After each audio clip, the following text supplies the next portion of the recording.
Tungamire mukati mezviedzo mananda andibata ndimwedo dombo ndiwikende ndimwemo otungamire tenzini tungamire semwana awonyara tamu unganyara tinyanga mananda anomunzwa kanama atinyarara imwite tenzi wenyanza tenzini tungamire aponda yasvika nyanza mananda aondichisa andichina zororo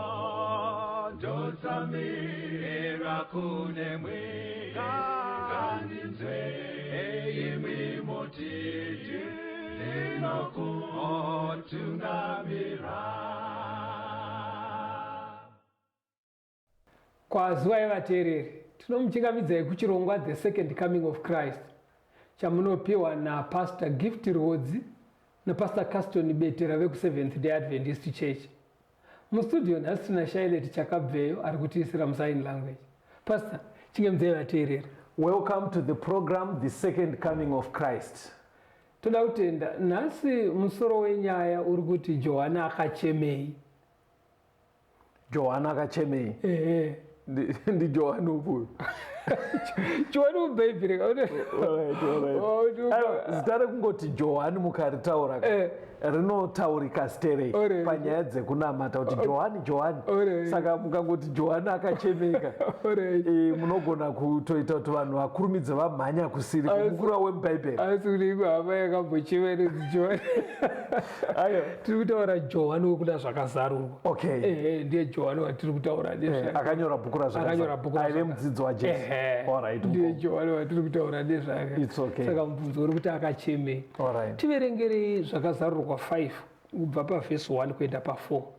Zvakazarurwa chapter 5 verse 1 to 4. Zvino ndakaona muruoko rwerudyi rwaiye akanga agere pachigaro cheushe bhuku yakanyorwa mukati nekunze kwayo, yakanamatidzwa nezvisimbiso zvinomwe. Ipapo ndakaona mutumwa une simba achidanidzira nenzwi guru achiti, ndianiko akafanira kuti azarure bhuku iyi nokusunungura zvisimbiso zvayo? Asi kwakanga kusino munhu kudenga nepanyika kana pasi penyika wakagona kuzarura bhuku iyo kana kutarira mairi. Ipapo ndakachema zvikuru zvakusina kuwanikwa munhu wakafanira kuti azarure bhuku kana kutarira mairi. Right. Ukaona panapa kuna zvakazarurwa 4. Takaintroducedwa kuna Mwari akagara pachigaro chake. Yes. Chokubwinya chokudenga. Muchapter 5 tiri kunomuona akangogara pachigaro chimwe chete ichocho. Yes. Asi zvino ane bhuku raakabata. Right. Saka mumwe mutumwa oti pashayikwa munhu anogashira bhuku iri kuti arivhure. Uyo mutumwa ari kunzi akadaidzira. Okay. Johana achibva achema manje. Okay. Ndio saka musoro wechidzidzo kuti Johana akachemei. Pamuono takaona baba vari pachigaro. Right. Ndobva taona zvisikwa zvipenyu zviya, ngirozi ne24 elders. Johana achiratidzwa muono. Mutumwa ndobva adeedzera zvikanzi varume, bhuku rakabatwa iro ndiani angagone kunoritora nekurivhura? Vapashayikwa. Johana ndobva achema. Saka ndo pamuri kuti Johana akachemei. Akachemei. Aiwa, akachema kuti pashayikwa anotora bhuku ka. Saka izvozvo zvacho ndo patinoda kungotenderera ipapo kuti pakashayikwa anotora bhuku nekuivhura. Akachemerei pashayikwa munhu? Zvinochemedza murume mukuru here izvozvo? Okay. Ngoma saka itaiti papo. Dzokorora vhesi 3 pana zvakazarurwa 5 ipapo mukubva maverenga nevhesi 13. Zvakazarurwa chapter 5 verse 3 nevhesi 13. Asi kwakanga kusino munhu kudenga nepanyika kana pasi penyika wakagona kuzarura bhuku iyo kana kutarira mairi. Verse 13. Ndikanzwa zvisikwa zvipenyu zvose zviri kudenga nepanyika nezviri pasi penyika nepagungwa nezvose zviri mukati mazvo zvichiti, kurumbidzwa nekukudzwa nekubwinya nesimba ngazvive kuna iye ugere pamusoro pechigaro choushe nekugwayana nekusingaperi-peri. Now muvhesi 3 hanzi kwakashayikwa aigona kuvhura bhuku iri kudenga, panyika nepasi penyika. Okay. Muvhesi ya13 ndobva kwanzi zvisikwa zvipenyu kudenga, panyika, mugungwa, pasi penyika zvakakudza nekurumbidza Mwari negwayana. Maybe musati maenda kana ndanzwa zvakanaka ndibatsirei pari kunzi zvese kwakashayikwa zvaive mugungwa even pasi penyika. Hapasi kunyatsobuda musheka kuti ipapo kuti kupa pfungwa here kuti pane zvimwe zvinhu zviri pasi penyika. ndo zvandoda kubvunza. Ipapo chandatoti titarisire mavhesi aya kune vamwe vandikana vaverenga ndima idzi wauri kuda kuteedzeraiwo ndiona kana kaconfusion kauri kuita soka. Ayo panzi pakashayikwa akagona kudenga, panyika, pasi penyika, kunyangwe nemugungwa. Kaka satoti kaconfusion kari kubuda baurika tinokaona mune vamwe vanobva vafunga kuti saka pasi penyika apa pane vanhu varipo. Saka zviri kutaurwa panapa mukutaura kwekare kana zvainzi kudenga nepanyika nepasi penyika negungwa aive matauriro ekuputira kungoti mushonaka vara racho rinoshayika rinonatsokuti go sezvinengaite kuchirungu. Kuchirungu kune vara rinoti universe. Alright, universe kureva waputira zvese zvakasikwa naMwari wozviputira zvese ipapo toti universe. Saka ndo matauriro emazwi aya. Inzwaka kuda kuita kunge pataurwa zvakawanda but uchida kuratidza kuti chero kwaungaimajina hakuna kana zvikanzi haasi munhu anga aripo masvosve chaiwo, asi kuzi kurehwa kunzi pasina vanhu chaivo anga uri musangano wemasvosve. Aiwa zvinenge zvichireva kuti papakawandwa ayo matauriro. Saka mukutaura kwekare rikati kudenga panyika, mugungwa nepasi penyika, kuti pese kutsimbidzira kuti hakuna zvishuwa, hakuna kwaunganowana munhu anoskovhura. But Bible rutoziva kuti mukati meearth hamuna vanhu but ruda kungoedza kureva kuti matraya zvipi nezvipi hakuna. Chero mugungwa hamuna vanhu but rangoti kwakashayikwa mugungwa. Handiti wazviona manje asi pajeka. Very good. Saka regera tiende mberi.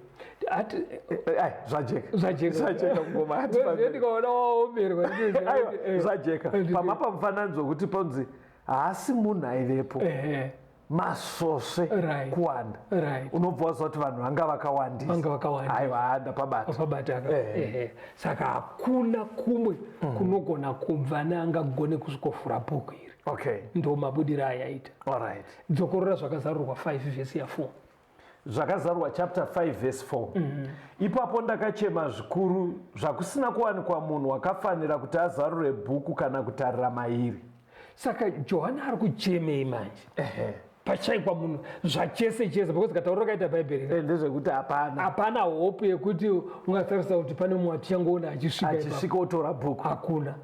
Saka kachemero kari kuita Johani kanoita kuti mupfungwa dzevadzidzi muti ndofunga mupfungwa yaJohani bhuku iri raive nechekuita nerunyaya dzeruponeso.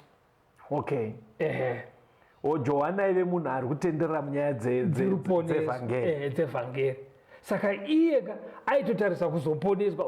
Ukatarisa ari paPatmos anototi ini mugoverane nemi pakutambudzika, zvekuti aitotarisawo kudzikinurwa achiziva kuti tichaponeswa tozonogara naMwari. Ndo pakachikokera mwoyo wake. Saka kana pauya bhuku mupfungwa make anoti bhuku iri rinofanira kuve nechekuita nenyaya dzekuponeswa here. Okay. Saka robva rapashaya munhu anorivhura. Yeah, you'll be worried. Yeah, it's a cause of concern. Saka chimwe chinogona kuuya vana Johani vaiverenga. Okay. Kuverenga chaiko even nyaya dzekuold testament vaidziverenga.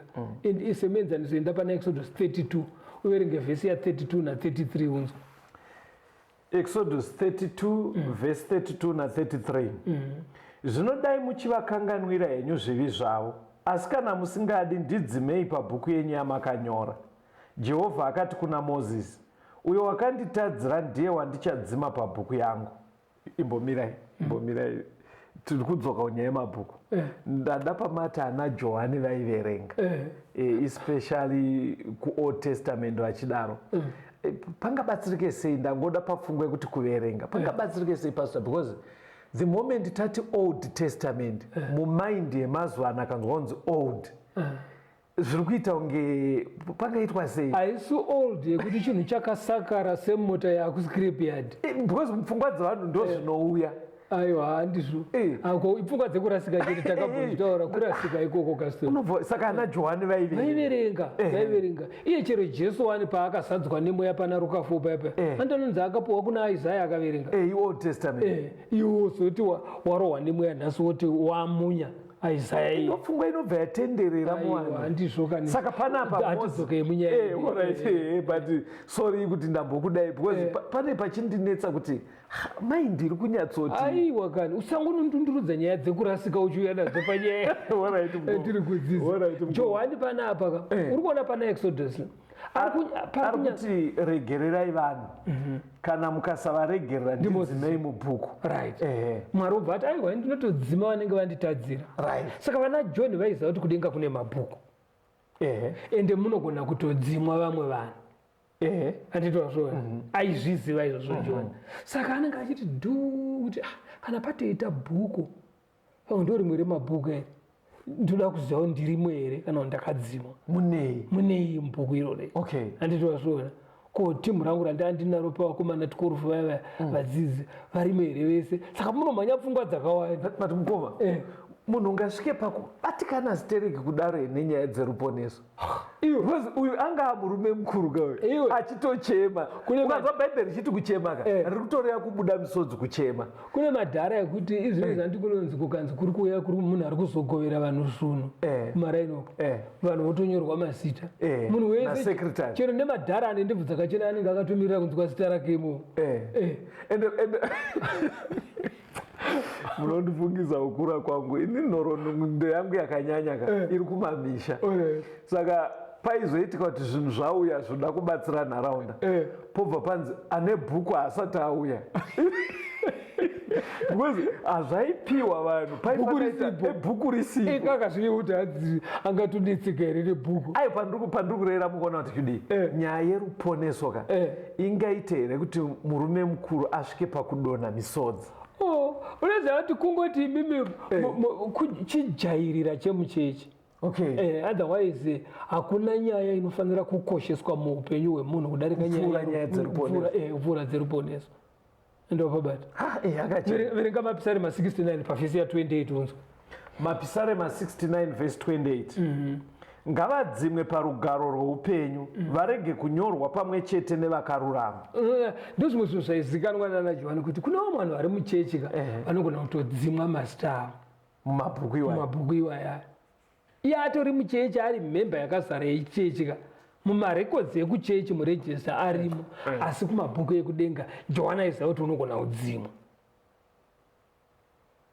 Saka kana usiri kunadzoziva manje kuti rimo here harimo here, ndivanani varimo, unobatwa neya inonzi munoti curiosity. Iroro vara iroro kunzwa kuda kuziva kuti munomborina nani imomo, kwendirimo here. Pastor, sorry pastor, muri kumhanya. Nyaya yekuti mubhuku munei ndirimo here iri kuapply kwatiri here nhasi. Aikazvo aiwa ndikubvunza kuti should we be that worried? Munzwa pane pfungwa yangu.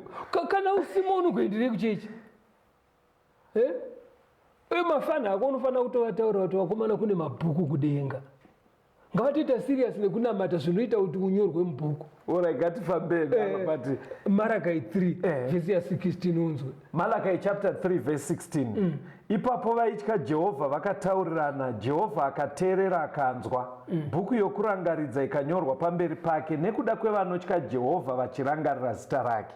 Unoona kuti vana Johani vaiziva zvinhu zvisizvo, kuti mabasa atinoita sevatendi kune mabhuku anonyorwa kudenga, sekunge Mwari anokanganwa kunzi ngakunyorwe rerangaridzo rekuti tisazozvikanganwa kuti Johana akaitei, Castoni akaitei. Saka kune mabhuku anotonyorwa munochengetwa marekodzi ezvakanaka zvinoitwa nevanhu. Okay. Andwapabata. Okay.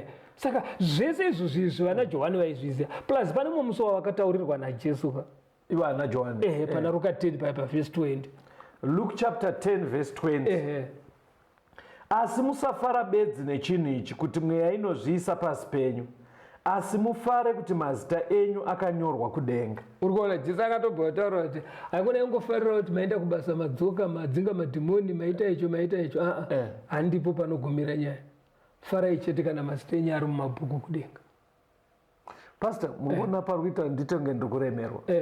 Imimi ndogara ndichikutsiurai tiri mustudio ende itori tsika yenyu. Ndo tsika yamukoma Give vateerera. Vanoda kusadharara nesu muno mustudio vachitaura nyaya dzinotyisa dzakadai dzitori mubhaibheri, asi kumachechi havataure nyaya dzakakosha dzakadai. Ndokonzeni yangu iyo ngoma. Zvatogara chiparidza kuchechiso. Aiwa ngoma. Kumachechi ngativei honest. Kumachechi kunotaurwa mharidzo dzana Bhatimio. Bhatimio akadedzera Jesu akati ndinoda kuona, unodei mudikani, dedzera kuna Jesu. Mosi yatakunzwa madhlaudhlana so handini mazona kuti idzi nyaya dzakakosha dzekuti kune mazita anodhitemaina kuti uchapona here. Zvidzidzo zvakadai zvishoma kumachechi pastor. Mukadei kuva honest zvidzidzo izvo hamutipi. Mwari ngaatiregerere kasi. Shuwa kutaura chokwadi mukoma. Ndo nyaya patinofanira kuramba tichitenderera. Mukati fambe modedzana vakomana zvatiri kuita zviri kuchengetedza here mazita. Because anogona kudzimwa. Because ukana Johana achichema mukoma. Nekakurelaxa katakaita. Aiwa pane nyaya. Ndikuona time dzedu dzinoda kuti timbonzwa rumbo. Vateereri rambai muri pachidzidzo chiri kuti Johana akachemei. Regai timbonzwa rwiyo.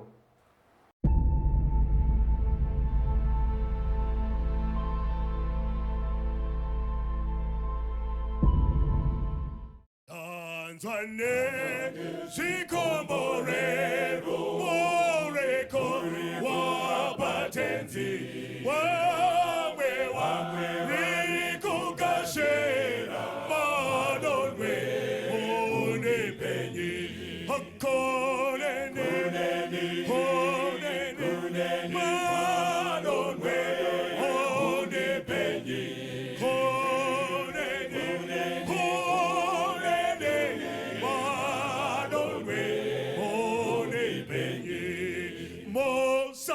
Sunday forever bayame hataini tenze mosa zonese yemosawe yone penyi honeni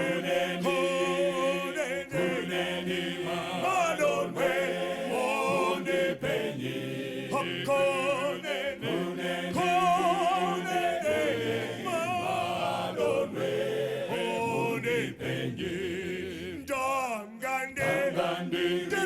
chete madine rombo yini moyo wayo zatwane pasi modeso zongorengi kuneni madonwe one penyi hakoneni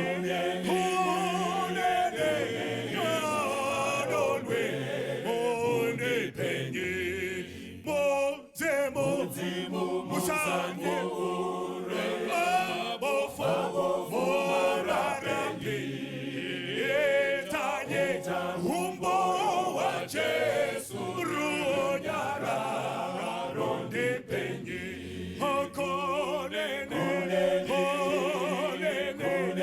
kunema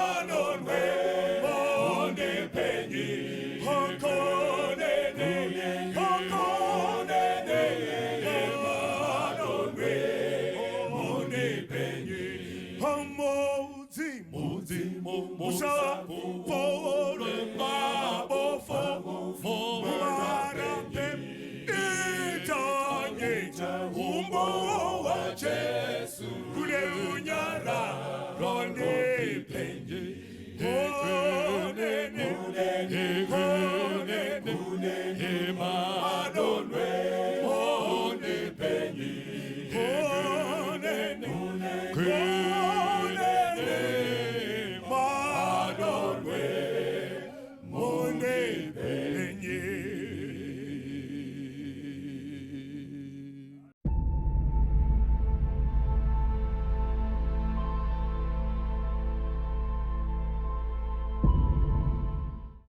tinomuchingamidza zvakare vateereri. Tiri kuenderera mberi nehurukuro yedu Johana akachemei. ndopatiri mukoma. Right. Ndataura pfungwa yakakosha paya yekuti tokumbirai mavafundisi nyaya dzakakosha dzakadai dzemabhuku munonyorwa mazita nezvimwe. Itai kuti tirambe tichidzinzwa.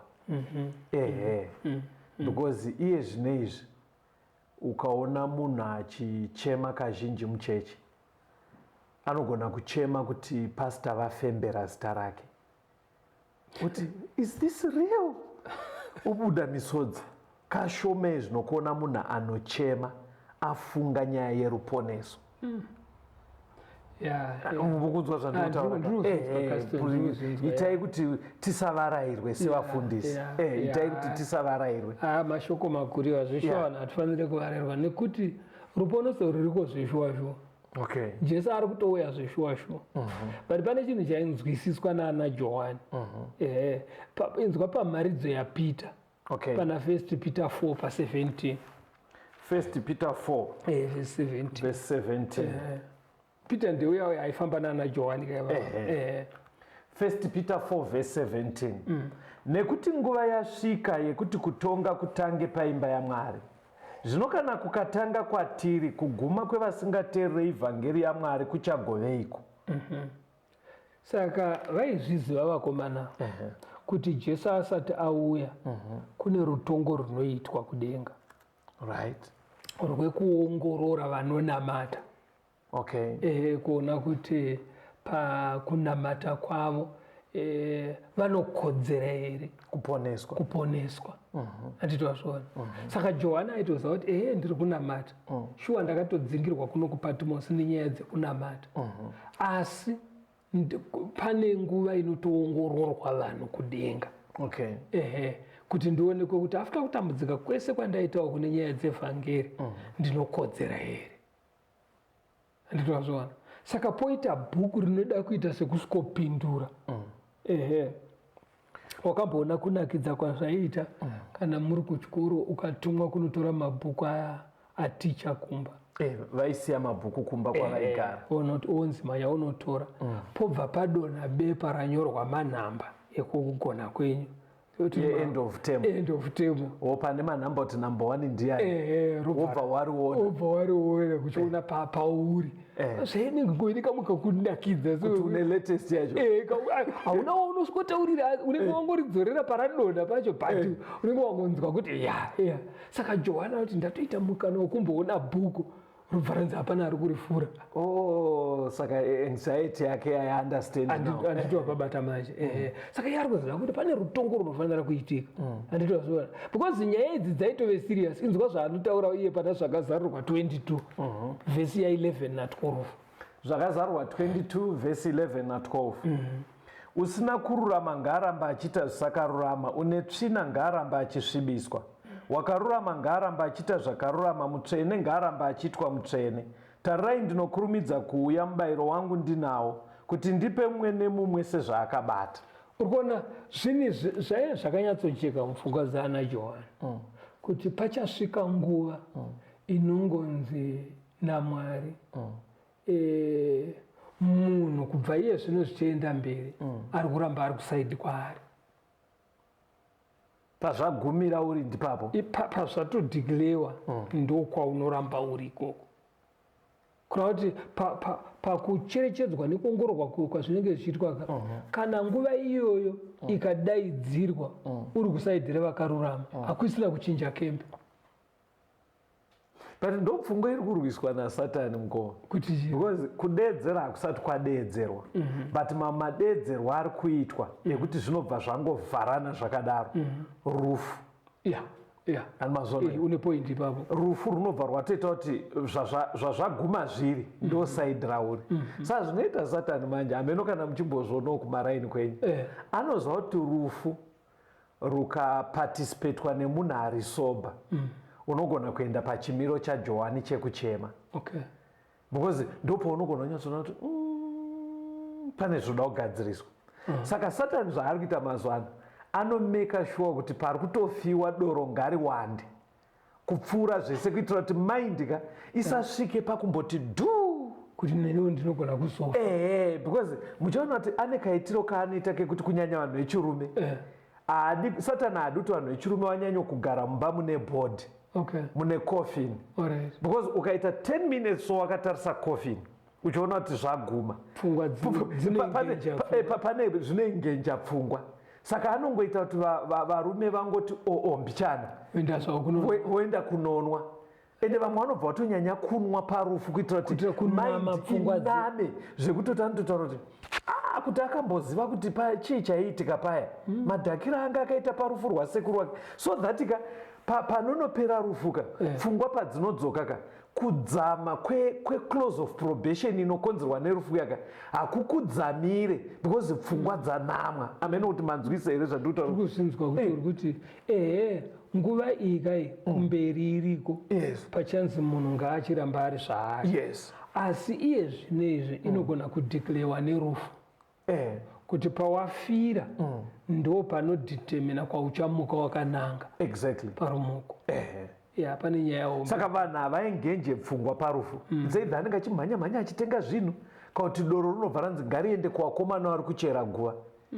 kune kuchitwa majokes nechi so that hauwane time yekubata shaya uchifunga inini I think chitsotsi zvoita kunge ndokunyaradzwa izvo kutsotswa uri kutsotswa manje kudhakwa kuya unofunga kuti wanyaradzwa but Satani haasuda kuti uingenje pfungwa dzidzamirwe nenyaya yeruponeso hatifambe hedu inyaya ndangofunga ipapapo saka pari kuzonzi panozouya Jesu manje uchiuya nemubayiro unoenderana nezvakaitiwa nemunhu saka pfungwa idzi dzikagara dziri matiri munhu anogara aine shungu dzekuenda kudivi kuri correct anditopabata hatirambe tichironda nyaya yemabhuku iyi zvakazarurwa 3 pavhesi ya5 zvakazarurwa 3 vhesi 5 unokunda uchapfekedzwa saizvozvo nguo chena handingatongodzime zita rake pabhuku yeupenyu ndichapupurira zita rake pamberi pababa vangu nepamberi pevatumwa vake. Andiri kuona saka Johani ari kuudzwa zvinhu izvi kunzi mukurarama kunoga tinosangana nemiedzo yakawanda tinosangana nezvinhu zvakawanda zvinenge zvida kusudurudza munhu kumubvisa pakusimbira pakunamata kuna Mwari handiti wazviona but ochiudzwa promise manje yekuti anenge akunda kuna kuti angaramba akatsungirira achapiwa mubayiro but zvanzi handizodzima zita rake mubhuku reupenyu. Saka bhuku rakakosha. Bhuku rakakosha. Ndikuunderstanda kuti sei aichema. Anditi wazviona. Saka chega chinonzi bhuku maererano nezvekudenga. Vakomana apa vaitora nyaya yemabhuku serious. Very serious. Kwezi vaitaona kuti kana uchinzi handizodzime. Zvirava kuti pane vamwe vanogona kutodzima. Ngoma chikumbiro changu chiri kuramba chiri 1. Wedzerai nyaya idzi mumachechi. Aiwa, iyo point yanzi wedzerai. Iyo point yanzi. Vanhu vamboita soba vaingenje pfungwa kuti unyatsona kudzama kwenyaya hatifambe hedu. Johani paanga aina naPeter nevamwe vachiri kufamba naJesu. Jesu akatombovati kana muda kunyatsonzwisisa nyaya dzekuguma kwenyika dzidzai kuna Daniel. Ene amunodzidza kuna Daniel. Chinzwaone pavakanoverenga kuna Daniel vana Johani. Daniel 7 pavhesi ya 9 na 10. Daniel 7 verse 9. Ndikaramba ndakatarira kusvikira zvigaro zveushe zvagadzwapo, mumwe akakwegura pamazuva ake akagarapo. Nguo yake yakanga yakachena sechando uye bvudzi romusoro wake rakanga rakaita semakusha akanatswa. Chigaro chake cheushe yakanga iri murazvo yemoto makumbo acho uri moto unopfuta. Rwizi rwemoto rwakanga ruchibuda ruchibva pamberi pake. Zviuru nezviuru zvakanga zvichimubatira, uye pamberi pake pakanga pamire zviuru zvine gumi zvezviuru zvine gumi. Kutonga kukatanga, bhuku dzikazarurwa. Urone mabhuku futi rakatonoudzwa kuna Daniel kuti nyika isati yaguma kuchaitika rutongo. Mwari anenge akagara pachigaro chake, mwanakomana womunhu oswedeza, rutongo rwotanga. But panenge pachiitwa rutongo rwekuongorora mararamiro akaita vanhu, ngirozi ndo dzinenge dzichiuya nemabhuku, ndo dzinouya nemarekodzi. Saka ngirozi ndo dzinotora marekodzi dzoendesa, ndo achashandiswa pakutongwa. Saka Johani chese chine chekuita nebhuku kudenga chinhu chakamukoshesa, aichikoshesa. Saka unozoona kuti vana Paul vakuparidza achiparidzira vatendi zvanga uchataura zviya zvekuti nyaya idzi ngadzitaurwe inzwa kuti Paul anoti kudii kuna vaKorindo vechipiri 5 pavhesi ya10. vaKorindo vechipiri chapter 5 verse 10. Nokuti isu tose tinofanira kuratidzwa pamberi pechigaro chokutonga chaKristu, kuti mumwe nemumwe apiwe zvaakaita nomuviri, sezvaakaita, kana zvakanaka kana zvakaipa. Saka pakunzi munhu wese, kana zvichinzi munhu wese zvinoreva mufundisi nenhengo, muprofita nemudhikoni, vese vanotongwa. Chero naivo vaapostora vana Johani, munhu wese anofanira kuti atongwe. Ko panzi zvakavanzikapo, zvakavanzika manje, kana pachinzi zvakavanzika rega unyatsonzwa pana vaRoma 2 pa16. Amenoto kwaida kubvunza kuti amira timboverenga Romans 2 verse 16. Nezuva iro Mwari raanozotonga naro zvakavanzika zvevanhu naJesu Kristu sezvinoreva ivhangeri yangu. Anotonga masikireti evanhu. Munhu achiti ndine sikireti yaakachengeta hazvizikamwe navamwe, but manje Mwari anoziva masikireti ese. Saka nyaya yangu hausi mubvunzo, uri kuramba uchidzoka pachinhu chiya kuti pastor, nyaya idzofanira kudzidzwa. Waika kune vanhu vekuti havaite masikireti, but vanogona kushandisa rima kuti ritonge raviga zvaaita. Kutoti munhu munoswera naye mumaraini zvakanaka, varitori mai vari kutengesa pamusika, muchitonotenga zvinhu ipapo, kuchingonovira vakuenda kuchipfambi, chavari kudariro vari kukavhirwa nerima. Hani mukuona manje. Saka ndiri kutika zvekuti mumaraini atori mukadzi kwaye, kana kunzi mainini wepakona apo anenge achitonzi munhu kwaye mufunge, kutonzi chakati anenge achitaurika zvakanaka, but kwaane rima anobva atochinja kwaanogara otokwira makombo onoita chipfambi. Saka ndiri kuti pakadaroka arohwe nehana, because haasi kuona kunge ane secret and haasi kuona zvichizikanwa. Saka zviri kutaurwa manje panapa zvaizikanwa naana John ndezvekuti zvese zvavanonoita chero neusiku zvezvo mumabhuku zvirimo, ngirozi dzinorekodha. Saka maona ndiri kudzoka papoindi yakuti vanhu vakaziva zvinhu izvi pastor, zvinochinja mararamiro.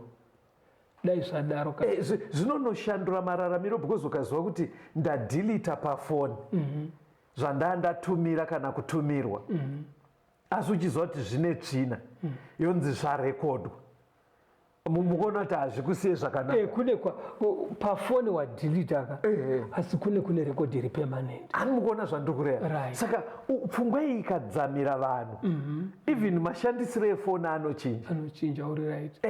Ndo pandanga ndichiti pepe tenderirai vafundisi mutizise nyaya yakakosha yeruponeso, because chikuita ndingenje pfungwa ngova ndashamisika kuti murume mukuru akachema. John, because ndaitotarisira kuti ngaachema arwadziwa nejeri ari paPatmos, kuti hanzi wedu ndiri kupiwa chikafu kamwe chete pazuva, but ari kuchemedzwa nenyaya yekuti vakomana dai paita avhura bhuku, because aiziva kuti ndo mune marekodzi nezvinhu zvakadaro. Saka zvese izvi isu tinoita zvakanaka tikazviziva kuti kune rutongo, right, asi kunotanga kutongwa vemuchechi vanonamata. Ende munyika munomu muchauya miedzo nemadambudziko. Unoziva kuti kuna vamwe kuti ukasangana nesu takambofamba ndo chechi yataimbopinda iyoyo. Andozva kuti ko zvakazoita seuzwa mwanangu upenyu kunamata kwakaoma. Andozviona ane vamwe vanoshungurudzwa muchechi kubhohwewa nevafundisi, kubhohwewa nevamwe vatungamiriri kana nedzimwe nhengo, otomira kunamata. Andozviona but vana John vainzi kana anenge atsungirira zita richaramba ririmo mubhuku. Andozviona saka ipfungwa dzinoda kuti vatendi varambe vachiita sei, vachifunga nezvazvo. Kusazoite vatendi. Unoziva kuti pane imwe chechi pakazonzi vanhu vari kutotauravo vari kuenda vari pachibhorani zvikaiziva munombokaona here kabwa rekeke ndinotolarara nenzeve dzaeredha chaidzo handiri kuona kureva kuti paeredha vaitungamira pachechi apa vane mumvana umwe aive pachechi wavakaitisa mwana ikangotambuka. Asi vanhu vaitoti vachifamba vachitaura panonomboona kamwana kanzeve ndieredha chaiwo kana ukamuona ukamutarisa akamira apo kana stepi yake. Saka nyaya yakatsikwa panyika, but kudenga rekodzi, aiwa marekodzi ariko. Saka vana Johani vaizviziva manje. Saka pastor pakadai so ndoda kutaura nemazera enyu nevamwe vakuru kwandiri kana ngoshandisa vari kuti tumadhara kwete kuti kumoka, ndoda kungoreva muzera wacho umombe kwandiri. Pane vanhu vakaita zvinorova pastor munzwere havauya havo kuchechi, mungavabatsire sei? Vamwe vakatomboenda wainera vakanodi muri kuti here marekodzi esa aripo pasi? Esa ariko kasitori uchadzwa muchikamu chimwe chatiri hakuna dzakarova pamatare emisha nepamatare epamagereke nemuno pano panyika, asi kudenga uko aiwa vana Johani vakanga varatidzwa zvinhu zvikasitori akachema zvirimo mumabhuku kudenga. Vateereri, tiri pachidzidzo chinoti Johana akachenei. Mirai timbonzwa rwiyo tuye toenderera mberi.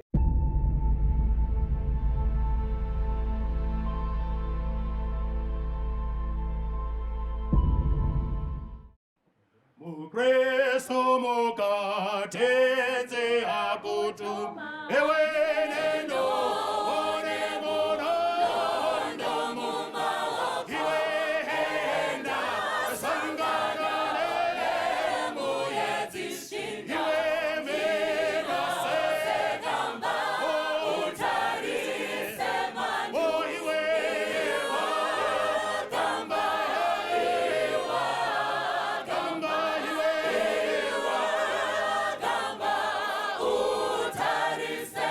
highway.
tomuchingamidzai zvakare vateereri, tiri kuenderera mberi nehuruguro yedu. Johana akachemei? Ngatifambei pastor. Muchikamu chino ichechi uyo akachema bhuku rachitadza kuvhurwa. Toda kuti muchikamu chino ichi tione mhando dzemabhuku ari kudenga. Okay. Okay. Vaizviziva vakomana kuti kune mabhuku. Kune mabhuku ariko. Okay. Saka haana kutomboudzwa kuti iri nderipi racho. But akangochema because aiziva kuti mumabhuku mune zvakakosha. Right. Inzwa rimwe mhando yebhuku yekutanga Malachi 3 pavhesi 16. Malachi 3 verse 16. Ipapo vaitya Jehovha vakataurirana, Jehovha akateerera akanzwa. Bhuku yokurangaridza ikanyorwa pamberi pake, nekuda kwevanotya Jehovha vachirangarira zita rake. Saka kune bhuku ringadaidzwa kunzi bhuku rerangaridzo. Okay. Okay. Book of remembrance. Rinoita basa rei? Mubhuku umu ndo munonyorwa zvakanaka zvese zvinoitwa nevanhu. Alright. Zvinoitwa nevana vaMwari.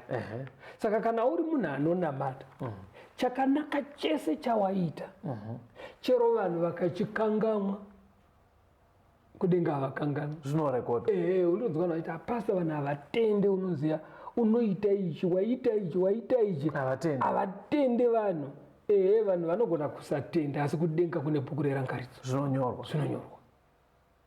Handitosvana.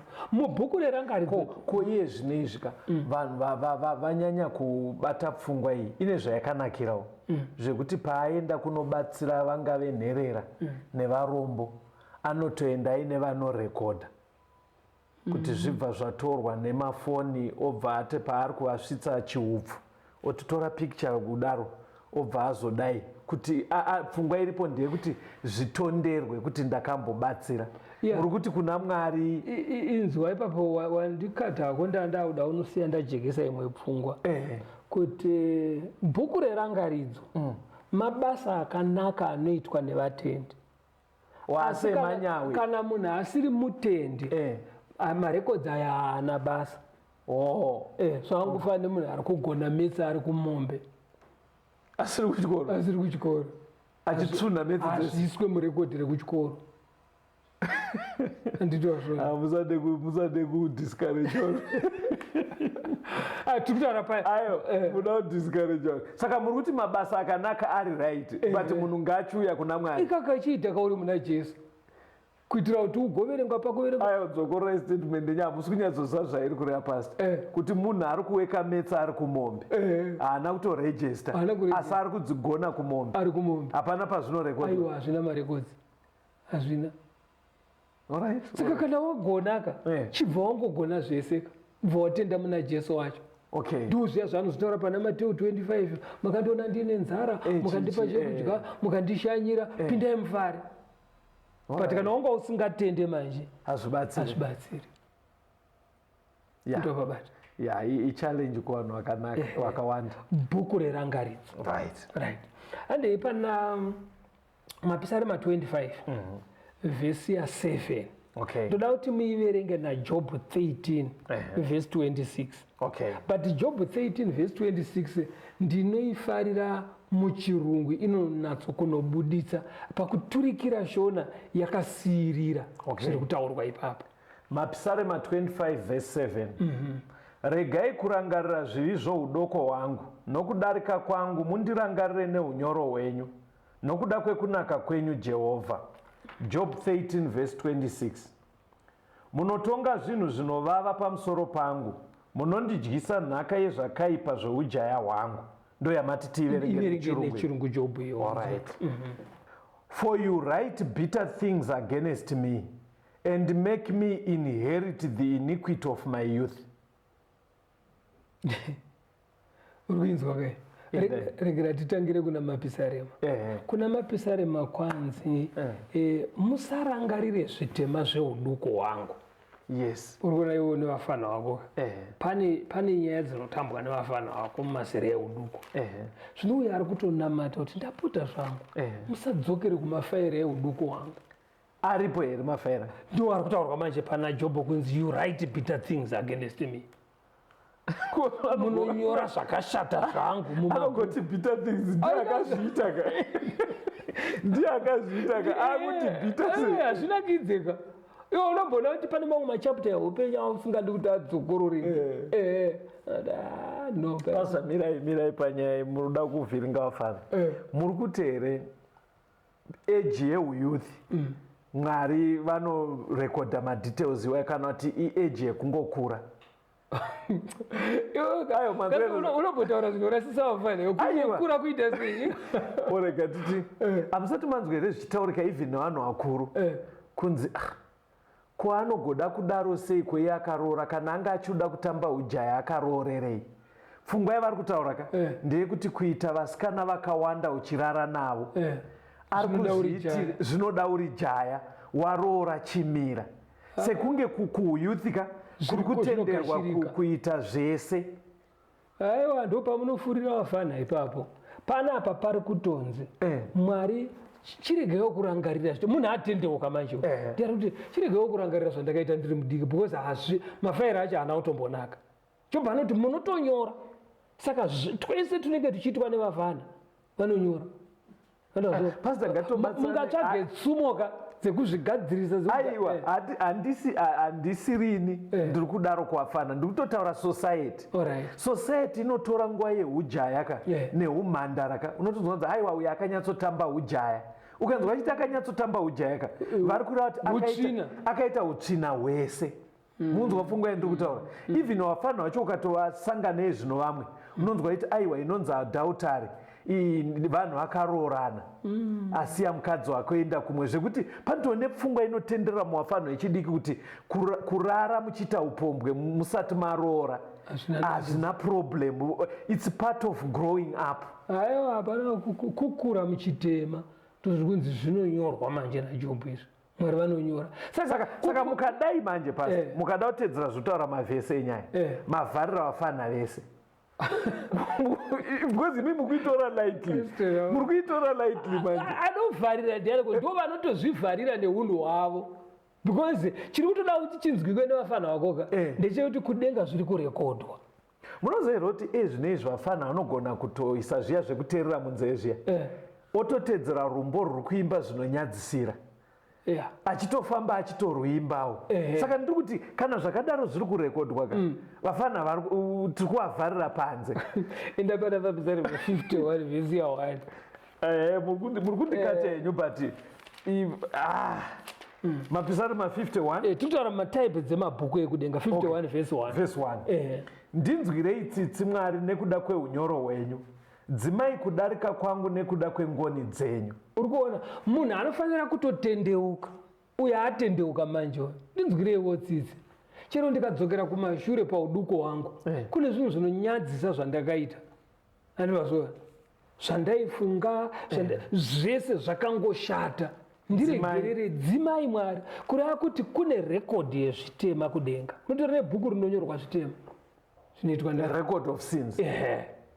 Ende unonzwa mapisari ma139 ka ukabva nayo pavhesi 7 uchienda kuna 12 iyo kuti ndingatizire kupi chero ndikanoita chitema pasi pegungwa mune muchiona chero ndikaenda mubako murima munotondiona semasikati hakuna kunonoitwa chitema nemunhu Mwari kwavasingaoni. Saka ukasiya iyoyo womboenda pana Mateu 12 pa36 na 37 ka kuti muchatongwa nezvamunotaura shoko rimwe nerimwe mashoko chaiwo zvese zvinorekodwa. Iwe ukaona munhu achirekodherwa nefoni chaiyo ichirekodha so kuti munhu akubvunzwa makuhwa unzi hamusiri mhere makataura izvi oti ndini. Mwari ngirozi dzaMwari dzinotumwa naMwari dziya dzakaonekwa kuna Dhanieri dzichiuya nemarekodzi hadzingatadze kuuya aiwa kadzingatadzewo kurekodha. Iwo vanhu munhu chaiye munhu akatosikwa ari inferior kungirozi achigona kugadzira makamera anotora maaudio nemavhidhiyo. Ngirozi dzokoniwa chero yakapusa ngirozi yacho haingambotadza kurekodha izvozvo. Ndo evidence dzadzichaburitsa parutongo tuna izvaakataura izvi. Unosapa mutaura mumwe ndazoona kuti sei muchinyenyeredza zvidzidzo izvi kuchechi because hamukona sekuzvazviri kubuda mubhaibheri zvinai ukanodzidzisa zvinhu zvakadai kuchechi zvichibuda mabudire iwayaya next week unogona kusauya vanhu vanogona kusauya because zviri kunodzama. Muona chidzidzo ichi chikunosiya vanhu vane discomfort mukoma. Ndo vanhu ivavo vanofarira kugara muchitema, but vanhu vari kuda kunatsoenda kudenga anouya kuna Mwari oti Mwari ndazvisarenda kwamuri. Unzwa Pauro kuti ndakaroverwa pamwe chete naKristu, ndiye akukondorora upenyu hwangu. Handimazviona. Saka Mwari anoda kukondorora maaction ako aunoita, whether uri muyuthi, uri baba, uri amai, zvaunoita masikati, zvaunoita usiku, ukazvisarenda kumweya mutsvene anokuudza kuti izvi no.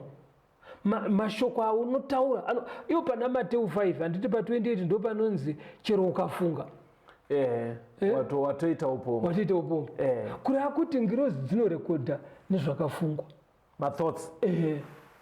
Mwari akadzipa tekinoloji iyo zvofungwa, saka zvonoiswa mumabhuku manje. Mukuramba muchiomesa because muchaona kuti munhu akarara na9 kumba kwake 9 dzeusiku, vamwe vazhinji vanogona kuzobatwa nehope kuma11 apa pakati apa 9 to 11 ka anenge akangoudyura ziso pachifungwa nekuronga hora. Saka ngoma ka membe hamunyatsozive zviri kuitika. Saka mukati pfungwa dziri kurekodwa, zvaanga achishuwira zviri kurekodwa, nezvakaitwa pakavanza nezvaataura inobva yarema mukoma. Saka ndo imwe type yemabhuku. Saka Johana akachema mabhuku angatombowana mukana wokuona kuti zvakamira sei. Mhando yemabhuku ekupedzisira toda kutarisa zvakazarurwa 3 pavhesi ya5. Zvakazarurwa 3 vhesi 5. Unokunda uchapfekedzwa saizvozvo nguo chena, handingatongodzime zita rake pabhuku yeupenyu. Ndichapupurira zita rake pamberi pababa wangu nepamberi pevatumwa vake. Kune bhuku reupenyu manje, vanenge vakunda varamba vakabatirira pakuita zvinodiwa ivavo manje ndo vachatonga naKristu mubook of life. Andozona inzwa pachapter 13 yazvakazarurwa vhesi 8 unzwa zvakazarurwa 13 vhesi 8 vose vanogara panyika vachachinamata ivo vasina kunyorerwa zita ravo mubhuku regwayana rakabayiwa kubva pakusikwa kwenyika. Unoona kuti riri kunzi bhuku regwayana ndo bhuku reupenyu iri. Vachanamata chikara kana kugashira mark of the beast, mazita avo anodzimwa mubhuku reupenyu. Iyi mark of the beast yatakaona ichibuda kuti kunamatwa kwekuzoti vanhu vanenge vakuchengeta sabata remusi wekutanga wevhiki svondo vachisiya zuva rechinomwe pazvinenge zvaakumanikidzwa paya. Handiti wazviona. Saka kune vachatosiya kuchengeta mitemo yaMwari, zvaakumanikidzwa izvo. Vakadaro mubhuku reupenyu vanobva vadzimwa, chero vanga vachinamata makore ese vanodzimwa. Handiti wazviona. Saka kune vachasara vari mubhuku reupenyu. Vamwe vanenge vari mubhuku reupenyu vanotaurwa pana vaFiripi 4 pavhesi ya3. Philippians 4 vhesi 3. Hono newewo shamwari yangu yazvokwadi pabasa, ndinokumbira kwauri kuti ubatsire vanhukadzi ava, nekuti vakabatirana neni paivhangeri pamwe chete naClemens nevamwe vakabata pamwe chete neni, mazita ava ari mubhuku youpenyu. Saka vamwe vanonyorwa mubhuku reupenyu munonyorwa vanhu vanoshandira Mwari. Kune vanoshandira Mwari asi mazita avo agodzimwa nekuti vanoshandira Mwari zviri genuine, vaine unhu hwakanaka, vachifamba zvakarurama, vasingaite unzenza neutsvina hwese, mazita avo anoramba arimo.